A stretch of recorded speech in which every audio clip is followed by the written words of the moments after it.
Hello, everyone.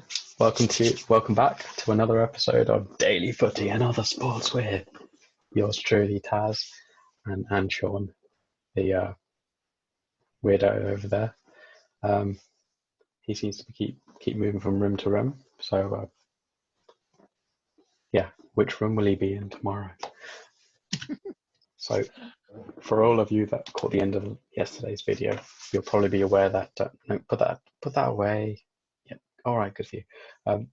For all of you that saw yesterday's video, you'd have been aware that today we're doing a special, one of our first top 10s. We are going to be doing a top 10 striker list at the moment, this season, that kind of thing. So you're going to forward, sorry, yeah. Strike, in and out and out strikers there aren't too many actually in these days. Forward, which has produced a lot of disagreement, discussion.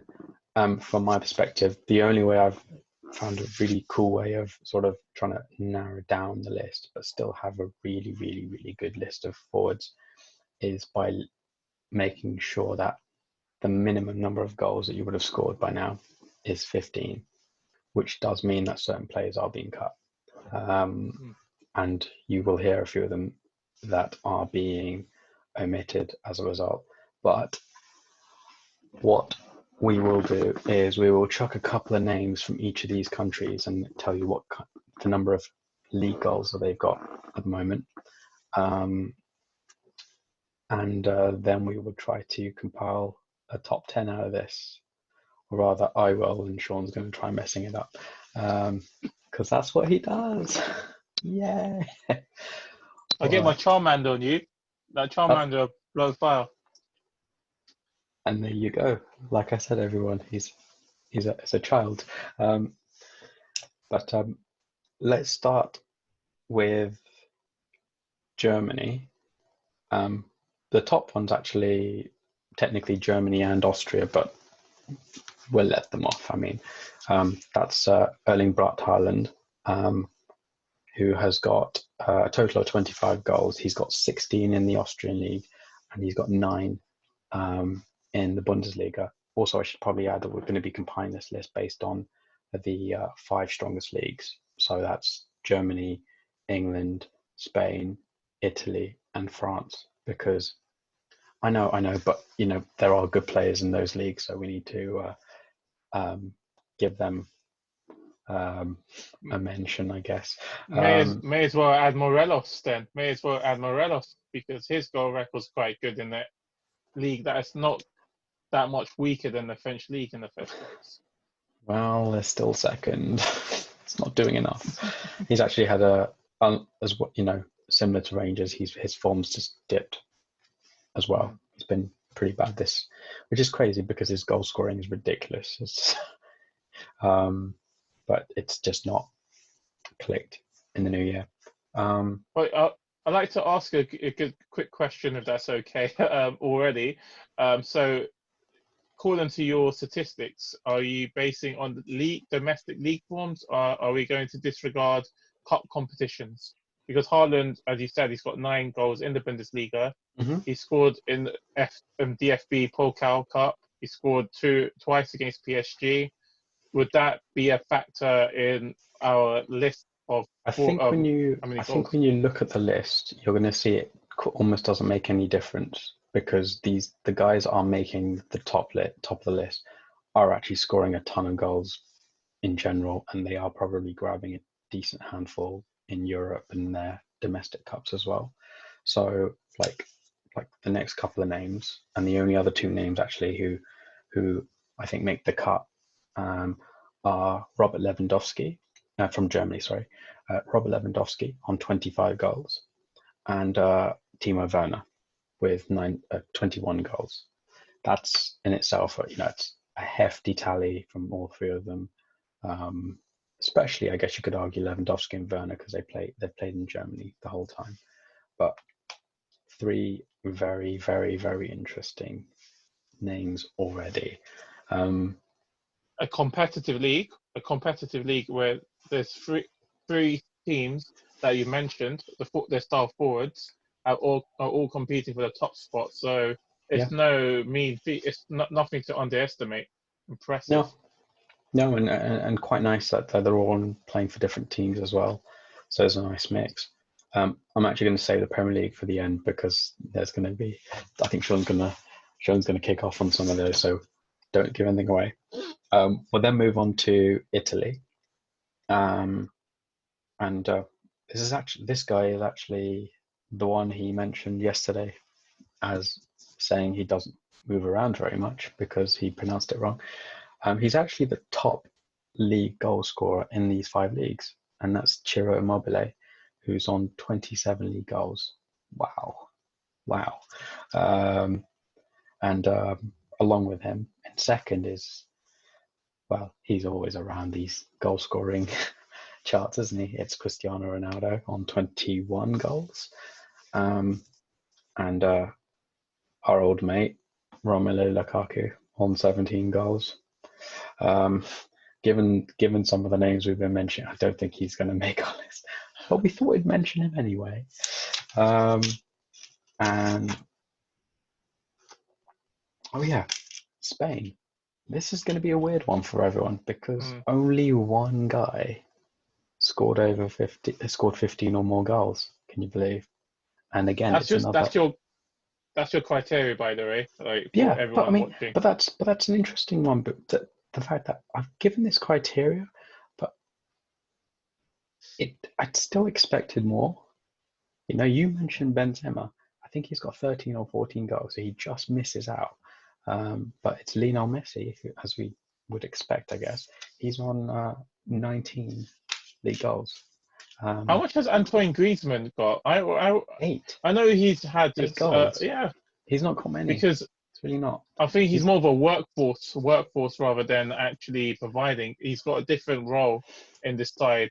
Anyone going to Barcelona, maybe, but I think that's why players like him and Bobby Firmino wouldn't make this list because but I know, but because you're going to give them an all-round game. If that's what you're going to give them, hard work, number of goals, assists, fair enough. But statistically speaking, they're not actually that close at all to the top guys. And to be honest, a lot of the guys that we've been mentioning are natural number 9s that are scoring. Immobile, number 9. Haaland, 9. Lewandowski, 9. Werner, 9. It's just the 2 very, very special talents who've just been incredible in this generation. Ronaldo and Messi, who always keep making the cut. When are they going to decline? Everyone thought they'd start declining 4 years ago. I think they are, but the crazy thing is, you know, Messi's got 50, 60, 70 goals in a season before. This is a decline for him. You know, if he sticks at this and he'll be like 38 goals, you know, he'll almost be like, I think he's getting near the end. You know what they say, that if a forward was to score 30 goals for 20 seasons, that's 600 goals. That's what's seen as an impressive career, would make anyone seen as one of the GOATs.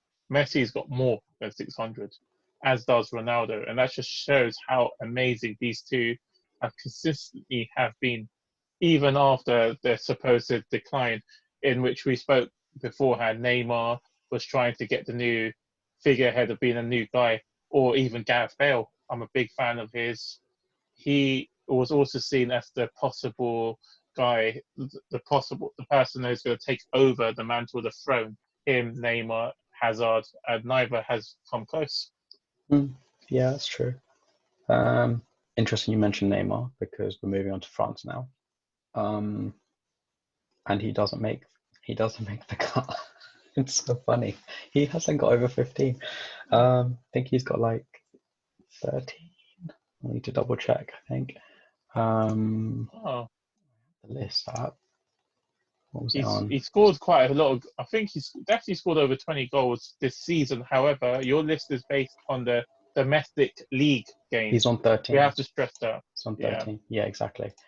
But the thing is that you don't get a golden boot for cups You know, you'll get some sort of recognition for European top scorer, but you don't really get it for the domestic cups or anything like that. You know, so this is the sort of the golden boot award you get each year, and it's in the league. So, and How many games has he played? How many games has he played by curiosity? He's been injured for a while.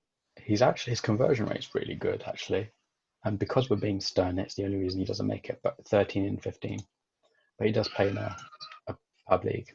So we've got to take that into consideration. But no, weirdly enough, he doesn't make the cut, but he literally just misses out to Moussa Dembele's team. Wissam Ben Yedder on 18. And Kylian Mbappe, of course, on 18. Yeah, it's interesting that you actually mentioned Ben Yedder. As a Man United fan, you have spoken about the transfer approach that Man United has had. The whole transfer strategy is being, in your view, as many other Man United fans have seen it as quite bad. You guys were linked with that particular player, Ben Yedder, the ex-Sevilla man who's done really well at Sevilla, actually helped knock you out under Mourinho 2 years ago, and then it's gone to Monaco for a good, cheap price, by the way, because you guys were looking for cheap bargains. And it ended up that you wanted him, didn't get him because Lukaku was sold so late, despite Ben Yedder wanted to go to you guys. He wasn't quite as cheap as you think, actually. I think it was like 35 to 40 million, so not that cheap, and he is not one of the younger players. So current market. Yeah, but still, I think the difference between, say, example, a younger player for that kind of price, and you know, before this farcical figures were thrown around for Moussa Dembele, he was being sort of rated around that figure, and he's quite young. So that one made a bit more sense, whether you were a big fan of him or not. Ben Yedder didn't make quite as much sense. Like the whole January scenario, that's a really good example of that. I quite like Josh King. I didn't see any sense in buying him. And also, but then bringing in Ighalo on a loan basis, you're not losing any in terms of transfer fees. You're just losing money on salary. I say just, but you're losing money on salary. So I think that's where the Ighalo one made more sense, even though I did quite like King. And similarly, because of what's going on in the world at the moment, it might actually make more sense to buy Ighalo on a permanent basis. It's why Ighalo made a lot of sense, because he was just a loan signing, and therefore you're paying for his salary rather than a transfer fee on top of that. A third of his salary as well. He gets 300 a week Shanghai, and he's at Shenhua, and he only gets 100. And they're trying to offer a 400k a week. I mean, he's not going to risk his butt to go there again, and I just can't see why if he's this. The crazy thing is, because of this whole scenario, it's actually even more of a feasible option for him and indeed for the club to keep him, because you could argue that prices will be maybe even more inflated, and even if they're reduced, then clubs will, coincidentally not be able to spend as much either. It both works. It works both ways, really. But the Ben Yedder thing is still you can't neglect some other factors. Yes, it had eventually worked out, but you guys were so inconsistent, in which Paul Pogba has been deemed as the scapegoat by people like Graham Souness. However, if you had the options at the start of the season, maybe you wouldn't be at the position of being sixth, and you perhaps would be higher up the Premiership. Although you did beat Chelsea 4-0, there were always issues with your depth. We always knew that we needed a striker, and we're not forgiving the club for that, because, I mean, if you gave me the option of filling the midfield in the summer and then not prioritising a striker, I'd probably say fine. DJ would have grown into his role, but wasn't expecting him to be such a consistent starter. And to be fair, it was a combination of just didn't have the squad depth in the forward positions, plus he just forced his way into the team. It just happened. Rashford had to really perform, and to be fair on him, he has. Martial's limping towards Rashford's total. And it would almost be fitting, actually, if the season does start up again, that Rashford's maybe in a position to get to the 20 goals scored in the season first, because quite frankly, he's been a country mile better of the two players. It's not even close. His goals are still above him, and he's been out for 2 months. Actually, getting close to 3 now, isn't it? So that's the only reason I'd probably say priority-wise, midfield was always more important to sort out, and we just didn't do it. But Mbappe as well himself is obviously top forward. I always say that the French league is not an actual farmers league. There are teams that are talented. We've seen even last season, Rennes took Arsenal to the limit, then beat Arsenal 3-1 in the first leg with a famous player at Watford right now, famous Senegalese player Sarr. So, but at the same time, you always have to say that Mbappe needs to be tested at a higher quality league. He likes Liverpool, he likes Real Madrid, Zidane, and I always say that, I know everyone says it's quite controversial, swap Martial for Mbappe. I really do not see a significant difference, because Martial under LVG was going up, very confident, scoring goals. He was happy. But then at PSG, when Mourinho came, Zlatan Ibrahimovic became the focus. Then Alexis Sanchez became the focus. It hindered his development. And he's a very grumpy, doesn't have the mental strength in order to handle controversy. And the same thing could be argued by Mbappe, because how can you justify PSG squandering their 2-0 lead that they had over Man United in the first leg? He could have buried Man United. For stars. No, but he had a lot of one-on-ones against David De Gea, and who's not been at his best form. He puts more. What I was about to say is he puts more away though. He's more clinical. He doesn't get the ball tangled up in his feet in the same way that Martial does a lot, and he is more clinical. He puts it away. He's in an attacking side. He's in an attacking side, a side that has got more confidence. And what's happened with Man United, me and Taz always talk about this.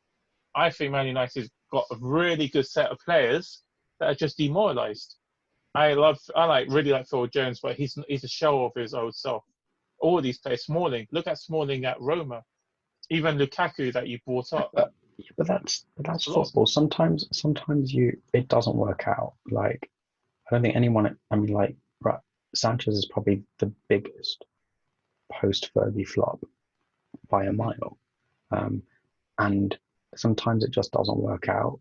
Sometimes you're a decent player for a period of time, and then it just doesn't work out. Sometimes you see out the rest of your career somewhere. It happens. It's like, Lingard and Pereira need to leave because Lingard's had a decent-ish spell, and Pereira's never really quite got there. So they've got to go. Jones had his potential spells, but he keeps getting injured. He's unreliable. And with Chris Smalling, or Mike Smalling, if you're a LVG fan, he goes with our blessings. Good on you. Good on you for finding form again, and good on you for trying to get into the Roma side. I think he should want to stay there as well. And he wouldn't make my first 4 either if everybody's fit. That's why it's interesting how I like to look at how we judge a player. I think there's so many other factors, but let's continue with your one as well. Ultimately, when you're a forward in particular, you're judged on goals. And if you're getting loads of assists on top of that, brilliant, but you're judged on goals. Ask Ferguson about that. Ask Ferguson. I want to. When I bring something. But they are. After. But they did score goals. I mean, that's the point we're trying to make. These guys buried loads of opportunities, and they worked hard. I've got a different list, and we'll probably head to that a bit later on because I can't disturb your judgment. You've caused us to go on a tangent when we're not supposed to go on a tangent because it's a top 10 list. Right, now I've got to carry on. Oh, I'm sorry, guys. I really have to live with this all the time. Right, we've got to do the England names. First and foremost, we've actually got Jamie Vardy, who's on 19 goals. What a sort of redemption he's been going through this season. It's probably a blessing in disguise that he's not been playing for England as well. Maybe no coincidence. And then Aubameyang, 17 goals. Hard to argue, he's pretty decent, pretty solid player as well. Two struggling sides. Actually, they're not the struggling sides. Two sides that aren't seen as the most strongest of the league, not the top two of the Premiership. So that perhaps makes those statistics for Vardy and Aubameyang looks even more spectacular. I don't think many people will agree with you with Leicester. I think they're a very good team unit, whereas Arsenal, I'll give you that. Yeah. But no. But you're getting. I think Leicester are more of a team, so I don't want to criticize him that much. Aubameyang is making up for failing players next to him, like Lacazette's actually scored fewer goals this year in 2020 than Igalo has. I mean, come on. And we're supposed to be a team that's not be able to create stuff. I mean, come on. And also Pepe is biggest. It is a real waste of money at the moment. Iwobi, I wish they kept Iwobi, to be honest. I loved Iwobi at Arsenal. I liked him. Very hard player. Yeah. And then our last two players, it's almost weird seeing these guys at the bottom of the mini list, but Aguero and Salah, both on 16 goals. Yeah, that's right, guys. No Mane, because he's not quite got there, and no Firmino. Well, if you're going to argue with stats, then we can't have this conversation. That's his list. Was there any other reasons? We haven't got a top 10 yet. I've got to get to that. Yeah, because I've got a slightly different criteria towards this as well. Oh, do you want to do a different video of yourself then? Because mine's very statistics based, and yours is like, but I like that one. I like the way he walks around with the ball. Good one. I like that he assists people, but they don't score. He works really hard for them. That's a technical thing. Right. You know what? Ferguson always says, Sir Alex Ferguson, first thing he would say to Andy Cole, you as a Man United fan would always want just to verify this information. He came from Newcastle with a great reputation of being a goal scorer. However, he did not contribute to the build-up play for the Man United structure of trying to, as he alluded to about Vardy, getting the team working together, helping running after the balls, running for the loose balls, help distribute the ball around the pitch. First time he wasn't doing it, he thought he scored a few goals, was happy, went to the locker room, and Ferguson gave a famous hair drying experience to Andy Cole. And he had to allude to the fact that as a striker for Man United, you have to do more than what you were doing at Newcastle. So my criteria is that, of course, statistics. No, his criteria is score goals, but that does not give you the right to sort of stop working hard. Yeah. And these criteria is, okay, let me go through the list.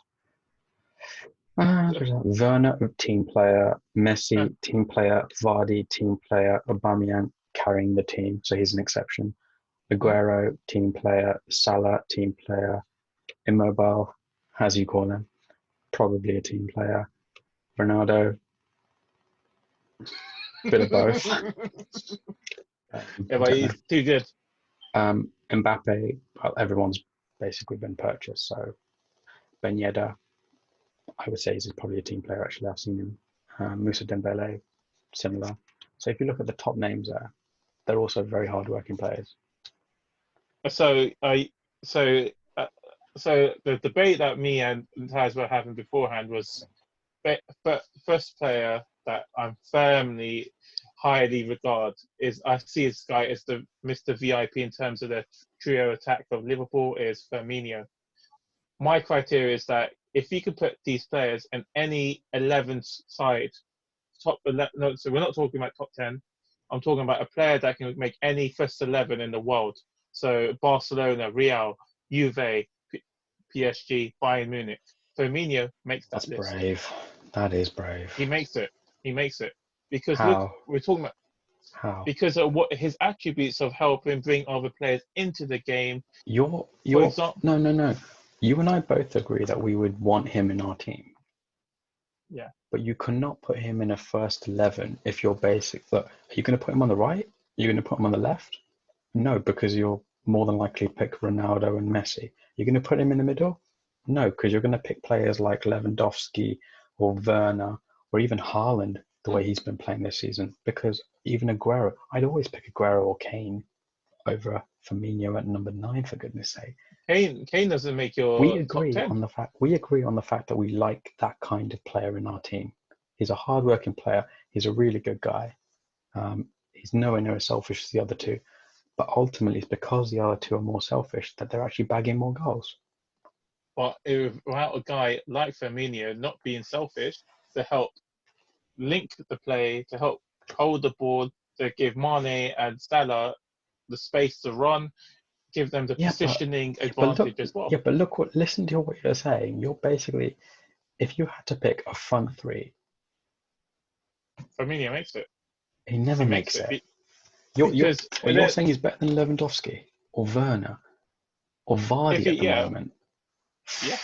Not because we're looking at a Liverpool. No. We're looking at a Liverpool side that has dominated domestically the Premiership. We're so unlucky against Atletico Madrid due to a goalkeeping error, a defensive error. Wasn't really. He actually scored the goal at extra time, which is another interesting point because what strengthens your argument is that he hasn't really scored at Anfield all season. Do you know what? He's actually had an off season for him in terms of goals. I mean, actually had an off season. Look at his performances. Look at the goals he scored. Look at the assists. He'll be disappointed with how his season's gone.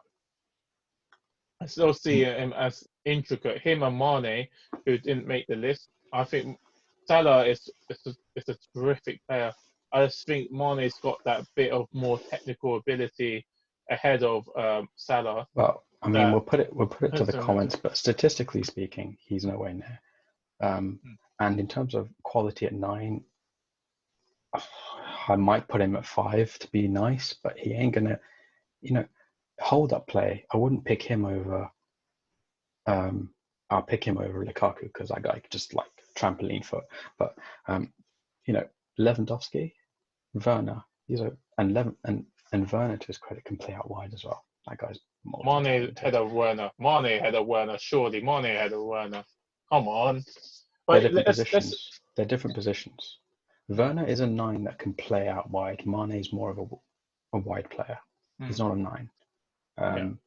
So Werner's got a flex. Yeah. And he's not. Let's be perfectly clear. No one's being biased there. Taz hasn't even put his beloved Marcus Rashford. So that's why it's actually. Do you know what?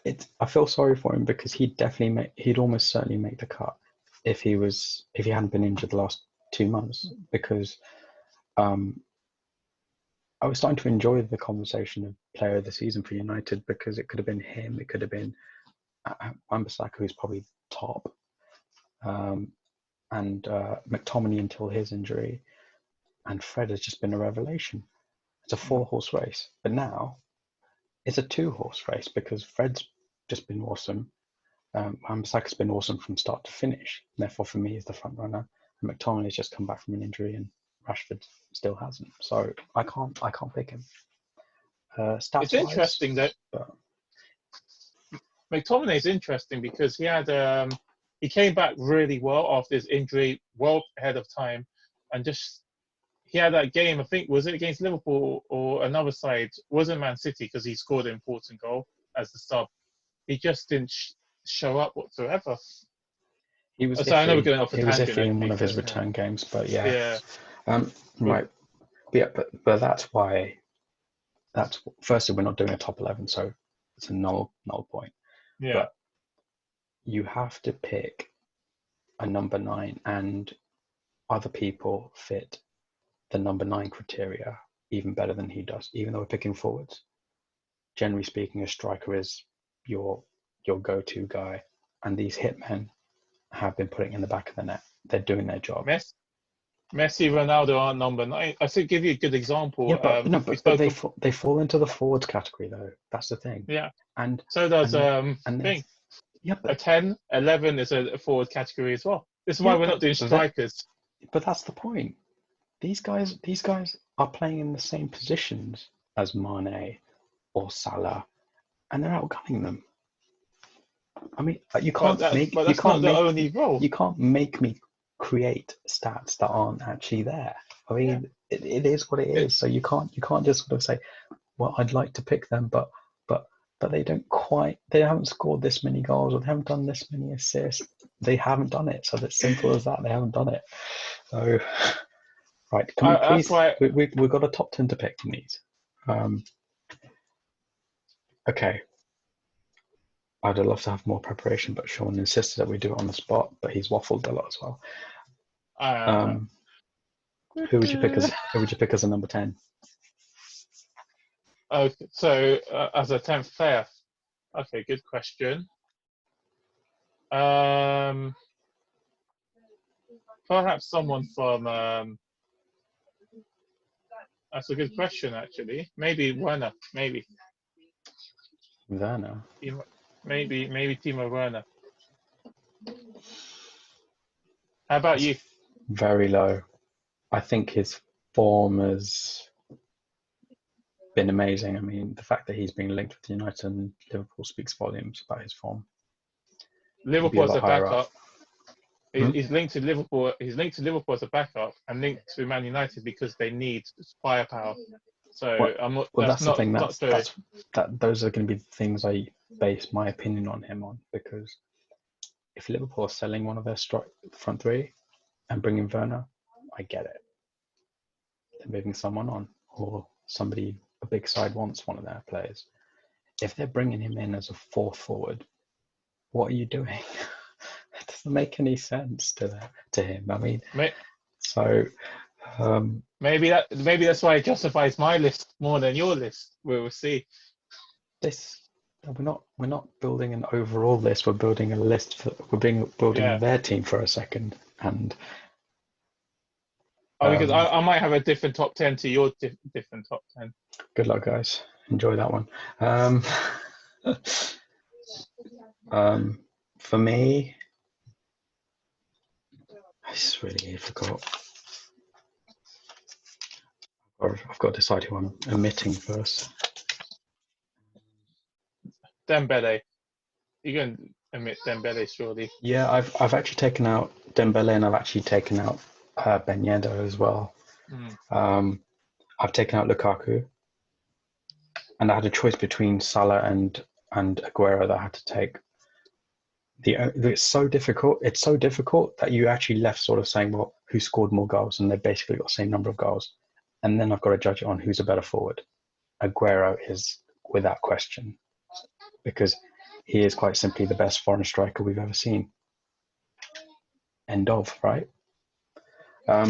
Is that a reason to put Aguero 10th? Probably not, because we still need to judge them as a player. So, do you think Werner is ahead of Aguero and Mo Salah?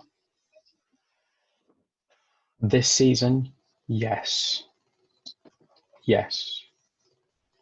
Because Werner's in a dogfight for the title, and Salah has scored a decent number of goals, don't get me wrong, but it should have been a dogfight for the title with City as well, and maybe for a portion of time with Leicester, but City have been shocking for a while, and Leicester fallen away as well. So I'm not saying his achievements are meaningless, but I just feel more impressed with what Werner's doing. You know, it's like strike for strike, goal for goal, and it's an absolute it's an incredible battle at the top, really, isn't it? Let me And throw you. Let me throw a bombshell. I got a bombshell to throw at you. Then go on then. same thing with Bayern. So as you said, that Man City should have given Liverpool more of a fight. Bayern Munich and Dortmund weren't doing that well. That's why Bayern Munich had to fire their manager, and Dortmund were on the brink of firing Favre as well.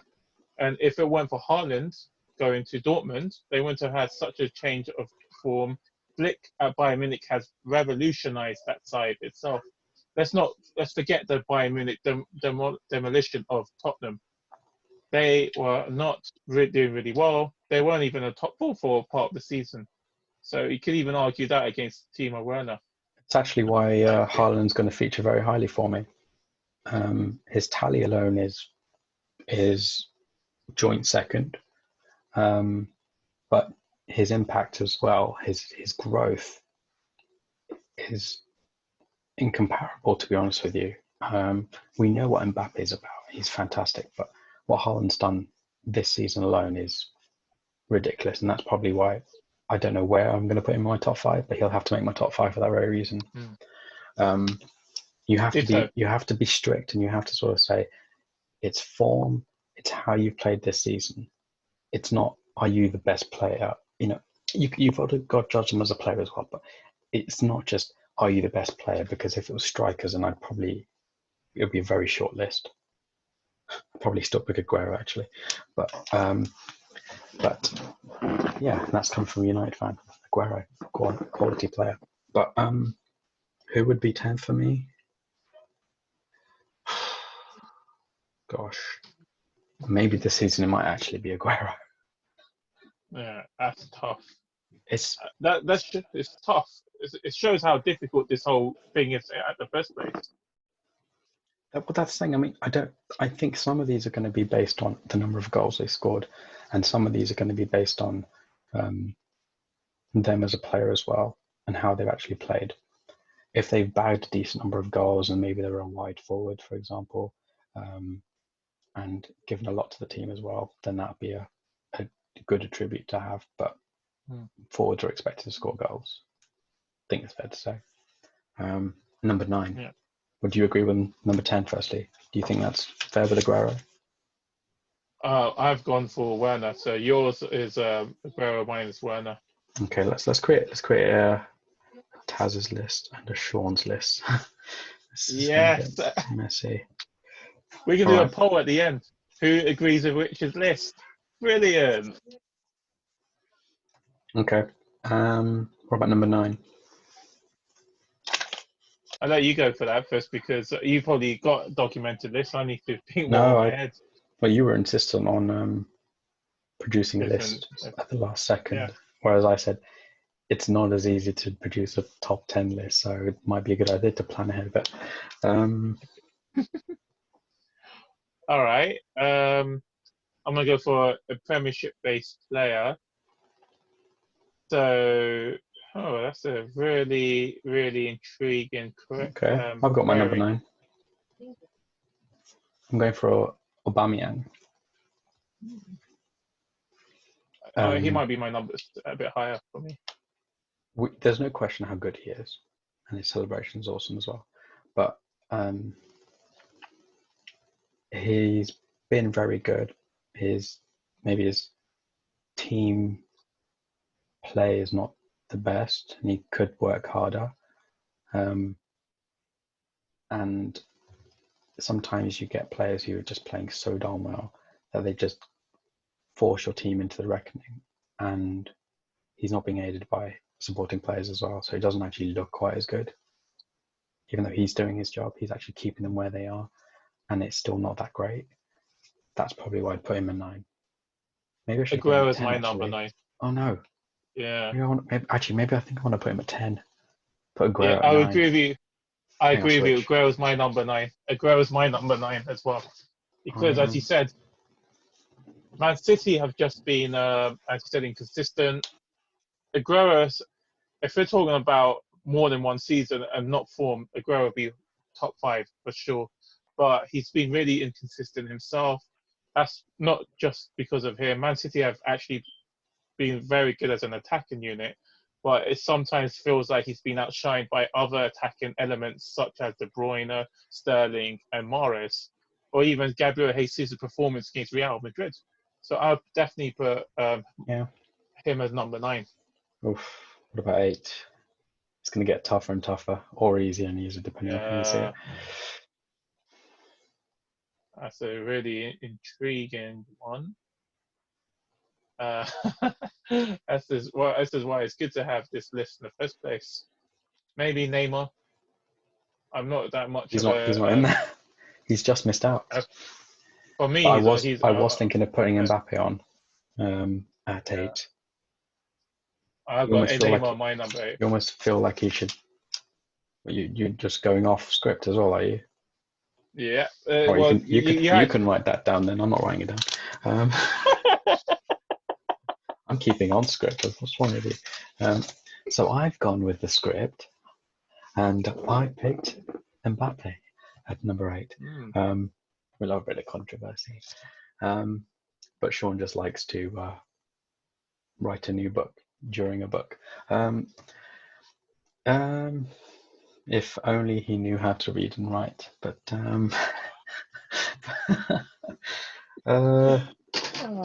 okay. It's crazy. See, I can't, good Lord. I'd love to say it suits you. The thing is, I can't put Immobile low because the guy's a top scorer in the league, in Europe. Exactly. And Lazio have been amazing. He's going to be quite a bit high up for me. Lazio were a second in the league. They beat Juventus, ended Juventus' unbeaten season. Beat them in the cup final as well. So their version of the Community Shield, and repeated defeat in the cup as well, the Coppa Italia. He's just been amazing. I'm gonna do a quick fire 7 and 6 actually. Okay.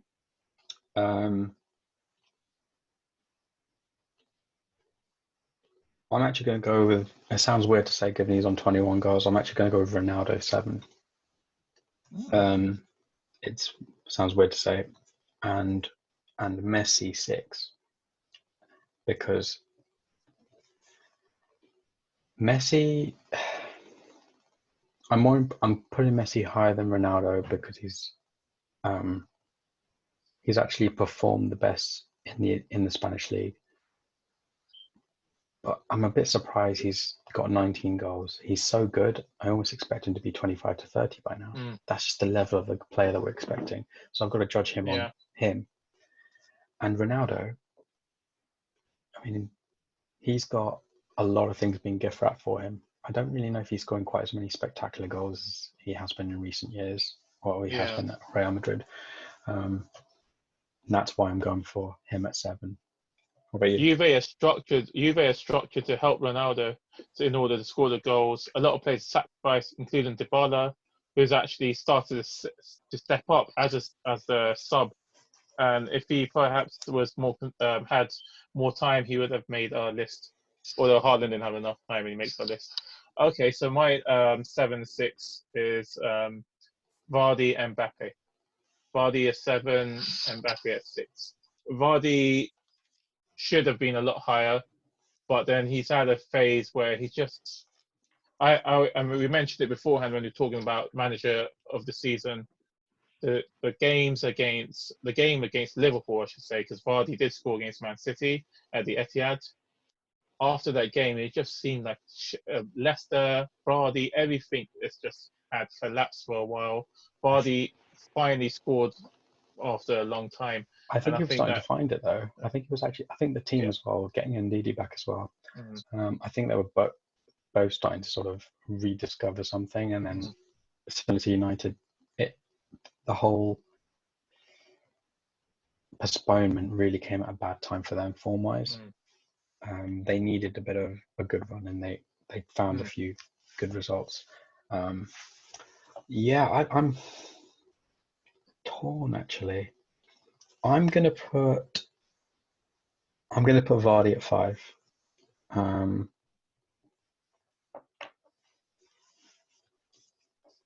Partly because the other four, I mean, two of the other four have had ridiculous seasons, and two of them are red hot strikers right now. They're just two of the very best strikers at the moment. So yeah, Vardy for me at 5. I think I just realised a massive error on my part is I can't have Lewandowski in my list unless if I get rid of a few guys. So I'm gonna get. I should have been more pre-planned like you. So I had Neymar my number 8 position. I'm gonna replace him for Mbappe. So for Vardy, so Vardy be 8. 7th would be now Mbappe, and number 6 would be Lewandowski. Actually, no, number 6 would not be Lewandowski. It would be Chiro Immobile. Good God. I'm making it up as it goes. Yeah, I know I think the whole world that's watching this is going to know that you're making it up as you go along. Because I got done any prep.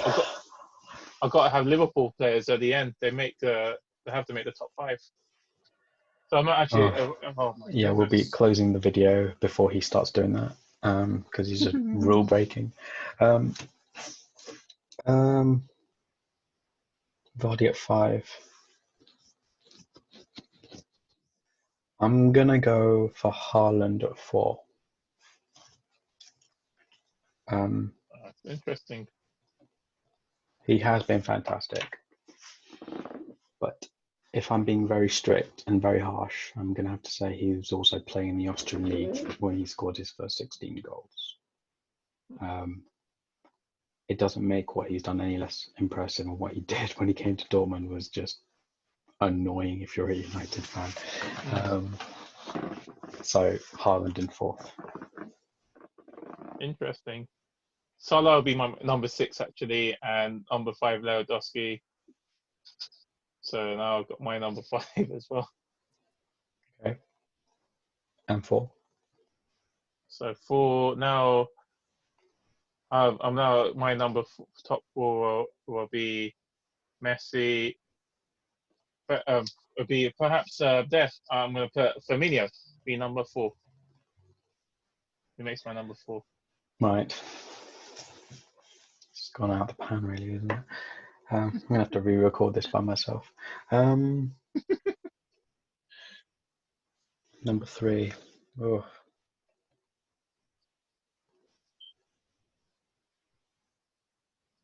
I can't believe I don't even have a Aubameyang on my list. I can't believe I'm doing this, to be honest with you. I'm going to go with Timo Werner as number 3. Oh. Interesting. That guy is ridiculously good. I haven't even got a reason, to be honest. It's a really difficult decision, that one. But he is my number 3. That's what I'm going to say. Interesting. But Ronaldo's my number 3 because Juventus have been still heavily reliant on his goal tally. They've set it up in order to win in that game. They have been not great under Sarri, a lot better under Allegri. However, they're still producing the results, still dominating the Italian league as it was left, despite Lazio being close now and Inter Milan suffering the defeat to Juventus. Oh no, because Juventus had Lazio were top, but they had a game in hand, and then Juventus were able to have eventually play against Inter Milan, and they were able to get that top spot again. Okay. What about 2nd? Is this the time I finally drop him in? Oh my goodness, I'm not even at Haaland. I'm going to have to... Oh my goodness. I might have to take out some players. Well, he does absolutely no preparation. He's like, I'm going to put Liverpool players in, and then he forgets informed players. Liverpool players are in form this season. Not the same way the other guys that are being listed are. I'm actually going to put him in finally. I'm going to go with 2 is Ciro Immobile. It's pretty obvious what my number one's going to be. Yeah, because my no, I take that back. I take it back. Not prepared. What's going on? Someone's not prepared. No, I've just changed my mind. No, I'm gonna be controversial all the way. Let's go for it. Lewandowski, number 2. Interesting. My 2 is I just think because Messi is still important in how Barcelona set it up. He's at a part of a team that's had a lot of problems in a lot of departments. This is why, despite Barcelona challenging the top 2 for a long period of the season, they still had to get rid of their manager. And there are a lot of issues in which Messi has still been able to provide a sort of consistent performance basis. And just because he's Messi, he makes my top spot, and Mane is my second chosen player, choice player of that particular list. I do feel really bad at not being able to put Aubameyang because what he's doing extraordinary, but it's as you said, in some form he's been let down by his team, and it's not actually looking quite as impressive as it should be. Yeah. Do you know what? The reason I changed it from Lewandowski to Immobile, 2 reasons. He's the top goal scorer in the 5 main leagues. That's one. Secondly, he plays for Lazio. Just play for Lazio. Not a lot of investment. Yeah. Plays for Lazio, and they've got no right to be in the mix. How are they doing what they're doing? That's the other factor. He's 30. Where has this form come from? He's been consistent, to be fair, but not to this level. He's top of everyone in those 5 leagues, full stop. And it might sound controversial, but I just think you've got to applaud the guy for just ticking off every single thing he possibly could. You know, top goal scoring. Age is maybe not against him. He's playing for a side that you wouldn't expect to challenge. You know, I mean, the amount of investment gone into Inter Milan, taking all the United players. AC Milan, I don't know if they're still featuring or not. Yeah. Napoli feature heavily. Juve, obviously. Not a while, not this season. Yeah, but Napoli have been quite bad this season. But generally speaking, but Lazio, I mean, where has that come from? When I think a blue kit challenging for the Serie A title, I'm thinking Napoli or Inter Milan if you want to go blue and black, not Lazio. You know, they sold Philip Anderson. Yeah. Remember this? Remember just 2 years ago they sold Felipe Anderson to West Ham. So it shows, like, despite selling their best players, they're still able to compete. I couldn't believe. I thought what a good player he was before he left. He's displayed that now and again at West Ham, but yeah, Lucas Leiva is still playing. Lucas Leiva, of ex-Liverpool player, is still. It's amazing. Well, there you go. I mean, and Milinkovic-Savic has found something else again. People thought, oh gosh, yeah, one-hit wonder, and he did, to be fair, go through a bit of a bad season, but he's found it big time again. He's scoring goals, he's assisting, really, really been immense performances, and Immobile up front has just been putting him away. He's been outstanding. You guys were really linked with him. Apparently, if Pogba had left last summer, he was actually meant to be his replacement instead of even Bruno Fernandes. 80 million. I mean, come on. And then, Could you when I saw him, I always saw him as a CDM whenever I saw him being described or playing. Now I don't really know what position he plays in. With Bruno, you're like attacking king. Leave him to it. He'll just do his thing. Bruno's been fantastic. Right. Okay. Could you regurgitate could you remind us of our top 10? I can tell you mine because I wrote mine down. And if you remember yours, then good for you. Yes. Okay. So in 10, just to remind you all, I've gone for Aubameyang. In 9, Sergio Aguero. I love the controversy at the end of this. At 8, Mbappe. At 7, Cristiano Ronaldo. Go on, fans, give me an earful. At 6, we've got Lionel Messi. Oh, it's going to keep coming. At 5, we've got good old Dobby himself, Vardy. We've got at 4, we've got Haaland. At 3, Werner. At 2, Lewandowski. And at 1, my controversial pick of Ciro Immobile. If you remember yours, then good luck to you. But otherwise, well, mine is so let's try to get it top of my head. Number 10 was Werner. He's doing really well. Number 9 was Aguero. I had to take out Neymar, so number 8 was Vardy. Number 7 was Mbappe. And I'm gonna, whoever made number 6 before, I'm gonna put Haaland perhaps number 6. Then I'm going to add Liverpool players because they're just so good. Firmino as perhaps number 5. Number 4 was Ronaldo. No, number 4 was Salah. Number 3 was Ronaldo. Number 2 was Mane. Number 1 was Messi. That's because our different criteria is you are solely based on form as well and goals. Mine is that those 10 really players. Put Messi ahead of a lot of these other forwards. I mean, we know as a player he's a better player, but has he had a better season than some of these guys? Do you honestly believe that he has had a better season than other guys?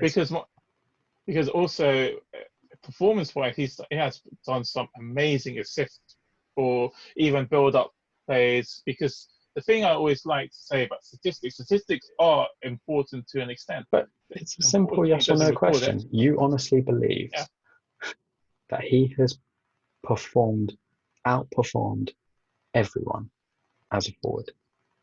Yeah, because he's been part of a Barcelona management team that has just, despite them winning winning La Liga twice, they have just had so many issues for years now with that particular management team, and he's still been able to deliver. He single-handedly gave Barcelona that 3-0 victory over Liverpool last season. He's had a lot of problems in terms of Barcelona's striking depth in the first place. Griezmann was adjusting. Messi didn't come in straight away. He had an injury during the season as well. Suarez has obviously been injured for a while. The passing setup has always been controversial as well. Never getting Neymar. He's able to deliver but in more as a forward set. If you're talking about striking, if he's able to be a pure number 9, maybe we'd be thinking about a different situation. But he performs as the perfect number 10. They've had a very different kind of problem to other teams, and other goal scorers have actually outshone him to that extent. Is what I'm trying to say.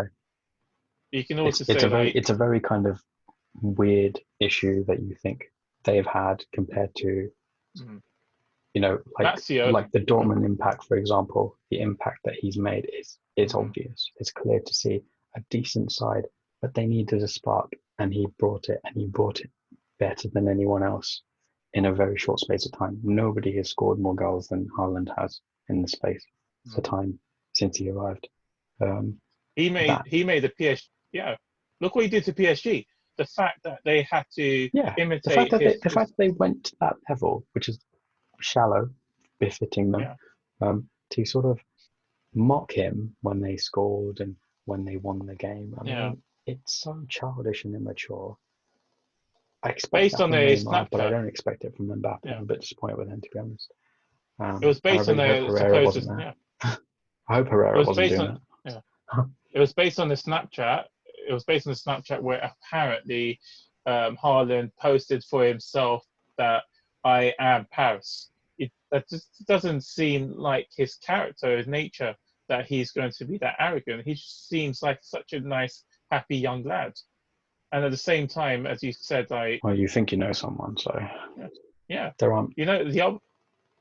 Yeah, I was going to say that if PSG and if the whole world wasn't going through the pandemic situation we were going through, I would even suggest that the impact Haaland would have had was that PSG would have been more nervous in an atmosphere with the fans more nervous about what Dortmund could have done. and they would have certainly conceded and perhaps been knocked out, just like they were against Man United. So even though Dortmund lost, it shows how much of a decent player Haaland has been in the short amount of time. And yet he's lower. Yes, of course, because that shows how I'm looking at Liverpool at the end of the day. I know we're talking about forwards, but Liverpool's attacking trio has got a point midway in the season, still not the end of the season, where teams like great teams under Ferguson and Wenger had to end the season with. They ended the season with just over 70 points, while Liverpool with this attacking trio, where they have to heavily rely on this trio because Origi, Shaqiri, or the Minamino, unfortunately, because he's just came. These guys aren't able to give Liverpool that same level of quality, and Taz's criteria is really. That's the only way that they're gonna want to be at the team and accept it, because they're gonna appreciate, well, not quite as good as these guys. So when I got my opportunity, I've got to make the most of it. And to Origi's credit, I don't think he's that great, but he has taken advantage of scenarios, and you know, he scored very important goals. It's just the way it is sometimes. But they wouldn't, you know, like Sergio Romero, for example. He certainly at the time that he came, David De Gea was either close to, if not the best keeper on the planet at the time, and he just sort of had to hold his hands up and say, well, I'm not going to barge my way through this guy. So I just need to accept I'm in a good team. When I get my opportunities, and hopefully there'll be decent opportunities, I've got to make the most of it. And he's been possibly the best deputy we could hope for. And that's exactly why I've picked some of these players higher than players that I actually, because of what Ronaldo and Messi give you, I expected more, which is harsh, given what they scored. But that's how good they are. They're on another level to everyone else. What I've expected from Ciro Immobile, he's just wiped the floor with everybody, to be honest with you, by comparison. Werner's been outstanding. Haaland, you know, Haaland has probably been my kind of like, he's definitely without question the youth player of the year in that top 10 for me. So yeah, it has, for me, Immobile, without hesitation. I should have known why I hesitated earlier, but when I thought about it properly, it's a really easy decision because he's outshone better players by some distance in certain cases, and he's belied his years, and it's being backed up by not just good individual performances, by team performances and team position as well. Whereas we can't say that for certain players. Yeah. That's the Serie A for you. Serie A is able to provide that shocking factor even last season. No, it doesn't though. No, it doesn't. It's always Juve take the lead. Juve take the lead after about 10 games, and then you just don't see them ever again. This has been. I'm talking about goal scorers. There was actually a player that was ahead of Ronaldo. His name came out of my head. Scored 34 goals or 30 goals, more than Ronaldo last season. I think he played for Udinese. He played for Udinese. Ude. Yeah, and it's fan. I'm supporting your argument that it's still fantastic how these players are able to back it up, and it's just a credit to Lazio. Everyone is focusing on Antonio Conte's impact on Inter Milan, which for me is perhaps the best manager in the world. How he's revolutionized a side that's great top 4 spot last season, but as you said, Lukaku scored a lot of goals and he's getting a lot of plaudits. Immobile is not getting as much plaudits from the media out of Italy. Immobile. He was actually but that's just general football ignorance. You know, you hear certain names that you know, and he's not mentioned much because he doesn't feature quite as heavily this season. That's what we're basing on a season. He's been outstanding, goals scored wise, second to nobody. Ex-Dortmund player. I like. But we Oh, that's the I interesting mean, thing. that's relevant, really. We can't use that as a factor. So what? No, I'm saying Um, he's had his moments. He's had a period where it didn't really translate, work really well for him, but he still worked hard, and yeah. it's a credit to him. Some people get it late. Like, we'll just one more point before we got to end.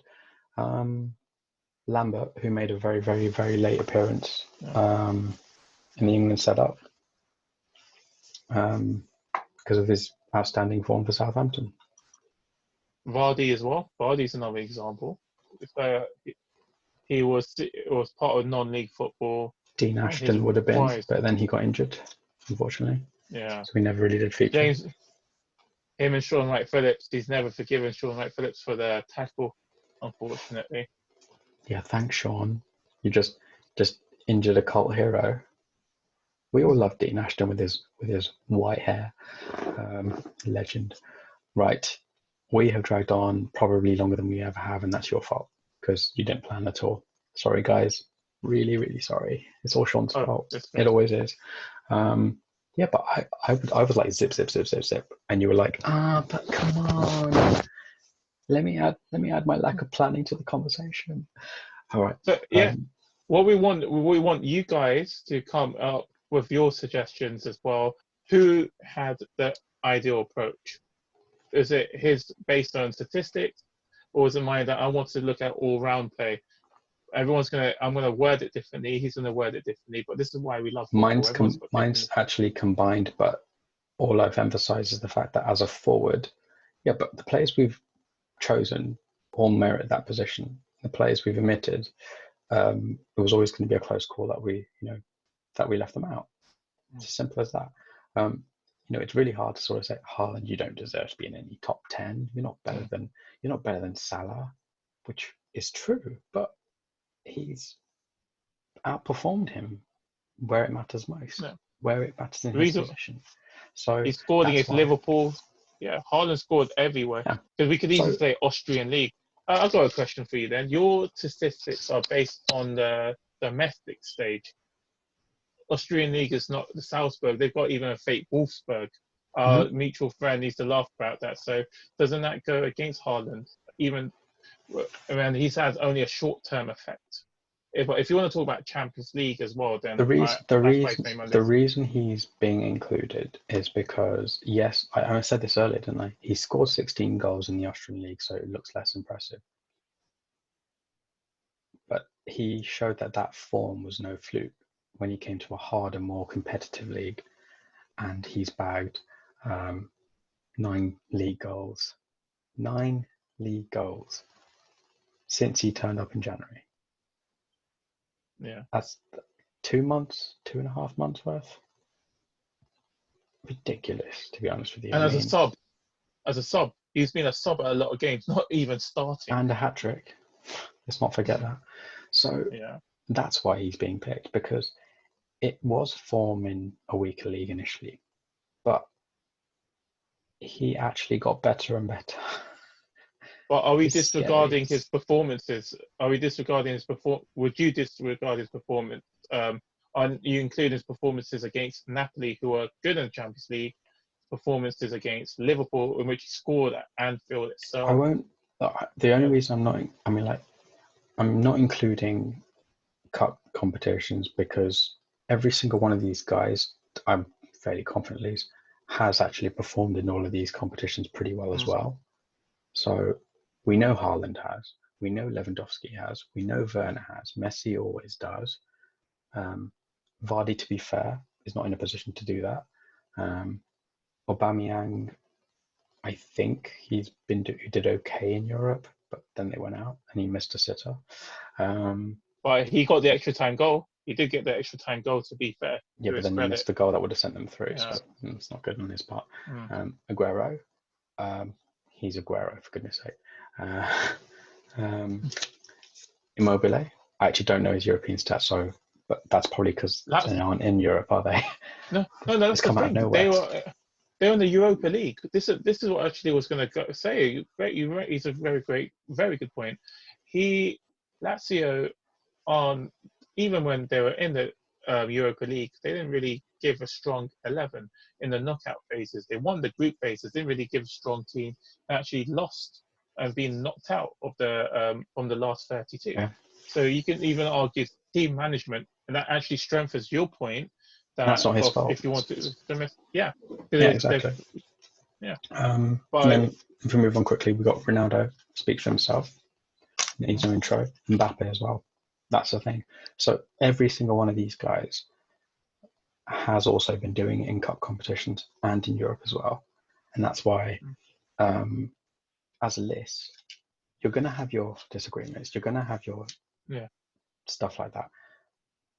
But you can't fault the players that have been chosen all on merit, like to sort of criticize Immobile or pick him as a number 7.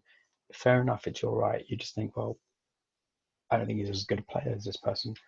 But then we're talking about performances, and he's doing what he gets paid to do better than anybody else. And that's exactly why I've picked him as number 1. And we have to stop because we've been going on. So I don't even know what time it is. But yeah, we do need to stop. As ever, guys,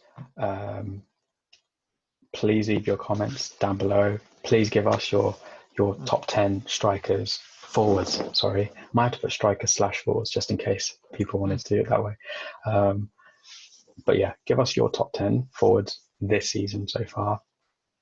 Throw in some controversial ones if you want. And please leave a like. And of course, if you haven't done it already, click the button down there. Press subscribe. Sean's doing it the right way finally. And click on the bell and get all notifications, so you're well aware of when we premiere our video. Obviously, it's every day, 10 or 11, one or the other. And also, I'd probably like to add that we are pondering down the line of maybe doing some live videos for you as well, so that you can comment when we'll comment when we're doing things. So even zoom in or Skype, whatever would be the format we would proceed with. Absolutely, and we can get a couple of calls in. But yeah, for now, comment, subscribe. I have to do. Ignore Sean. So you actually came up with you found a fantastic topic. No. You found a fantastic topic. I want to promote tomorrow's conversation. You have found perhaps the best storyline we've actually had to bring up since we've started. The story of a heavily controversial story. What, the F1 one? Yes. We will give our insight into that. That's well, I mean, I'll give you a taster, I guess. It'd be a topic tomorrow. It'd be a topic for tomorrow, but we can just say what we're going to be referencing. Basically, as you're all by now aware, I am a big F1 fan, and there have been some very worrying, concerning comments by the head of Red Bull, Dr. Helmut Marko. It's Helmut Marko, isn't it? I'm sure it is. Unless I've gone crazy. I don't want to give you the wrong name. Yeah, Helmut Marko. If you haven't read it, go check it out. It's on most platforms right now, but I don't know, do I tell them, Sean, or do I just say we'll talk about it tomorrow? Watch tomorrow. Yeah. I mean, I don't want to mention it because I'm just going to start ranting, and I'm usually a cheerful, calm person, but I will probably be going on a rant. So if you want to see me ranting, tune in tomorrow. Exactly. Stick your reminders on, everyone, and if you haven't already, don't forget to subscribe. But we'll be back tomorrow. See you guys later. Bye now. Cheers.